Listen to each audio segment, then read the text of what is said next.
Good evening, mortals. I am Prince PeeVelMont, Lord of Cancellation, Bringer of Delays, and this, my friend, is Development Hell. Okay guys, we all know the story. A fighting action adventure game series originally developed in 1992 based on the idea to create a game based on the Jean-Claude Van Damme movie entitled Bloodsport.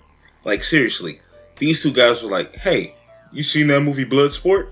And the other guy was like, yeah, good movie, but it would make a better game. So together, they decided to pitch the idea. Of course, Jean-Claude turned it down and the rest is gaming history.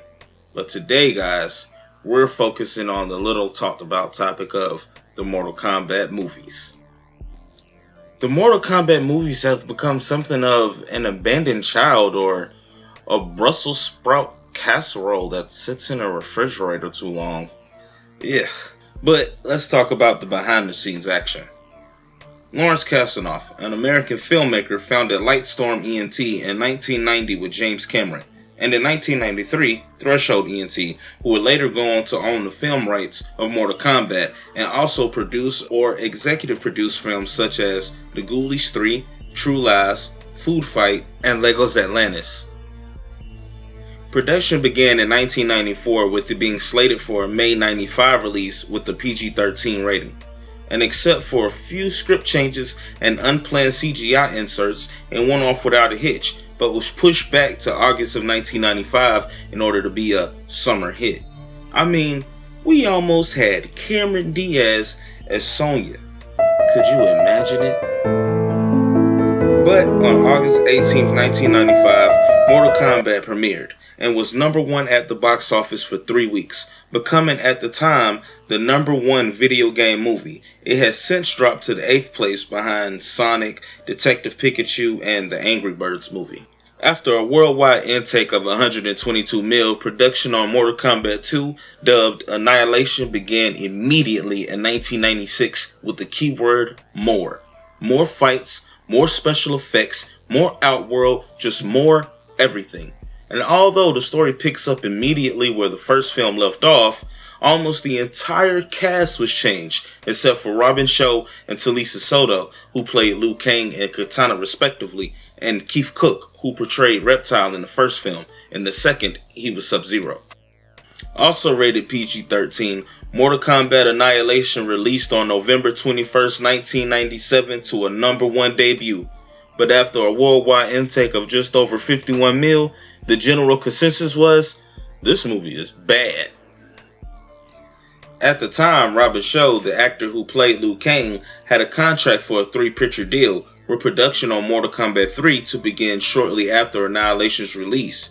But due to that film's success, or lack thereof, Mortal Kombat 3 was put on indefinite hold. Okay, now here's where things get truly hellish. There was no news of Mortal Kombat 3 anywhere until 2001 when Threshold put a poll up on their website asking fans which characters they believed would die in Mortal Kombat 3.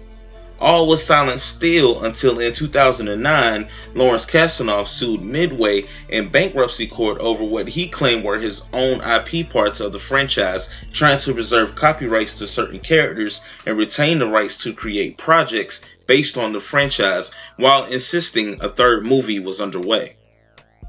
It wasn't until 2010 when Mortal Kombat Rebirth, a short film directed by Kevin, and I'm sure I'm gonna mess his last name up, Tancharoen, popped up online that we had solid hope for a third film, although it was intended for a pitch to Warner Brothers and not meant for release. He submitted the concept to Warner Brothers after having presented it to Midway, who has sold Mortal Kombat and other assets to Warner Brothers in 2009, and New Line Cinema, who were the holders of the original Mortal Kombat film rights, both of which declined to back the film despite the attention and positive fan reception. I mean, even I watched it like 4 times, maybe 5. Instead, Kevin got to go ahead to shoot a web series which would become Mortal Kombat Legacy. Legacy debuted on Machinima.com's YouTube channel on April 11, 2011. This season served as character backstories and can be watched in any order. In September of 2011, New Line and Warner Brothers announced that Kevin was hired to direct a new feature-length film from a screenplay by Oren Uziel, the same writer of Mortal Kombat Rebirth, with the intention of aiming for an R rating.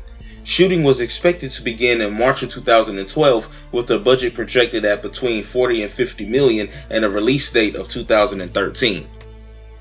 However, keeping with the truly hellish lifestyle, the project was ultimately delayed due to budget constraints. Kevin, the trooper that he is, began to work on the second season of Legacy until the film's problems could be sorted out.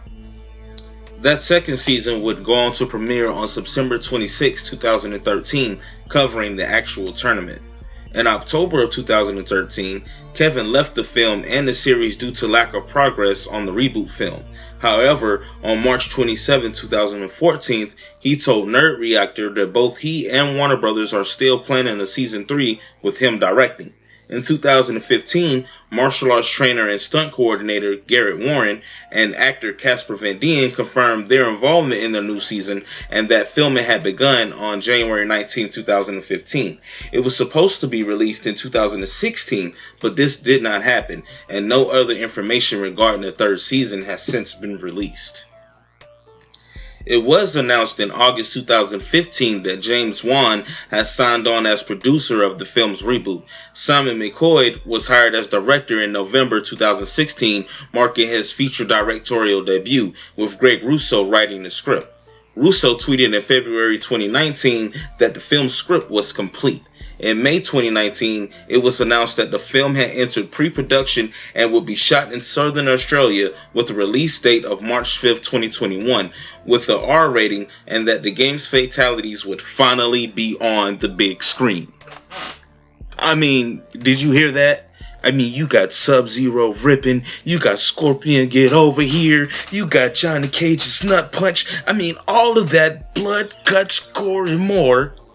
Did you get that? More, like from before. More on the big screen with an R rating.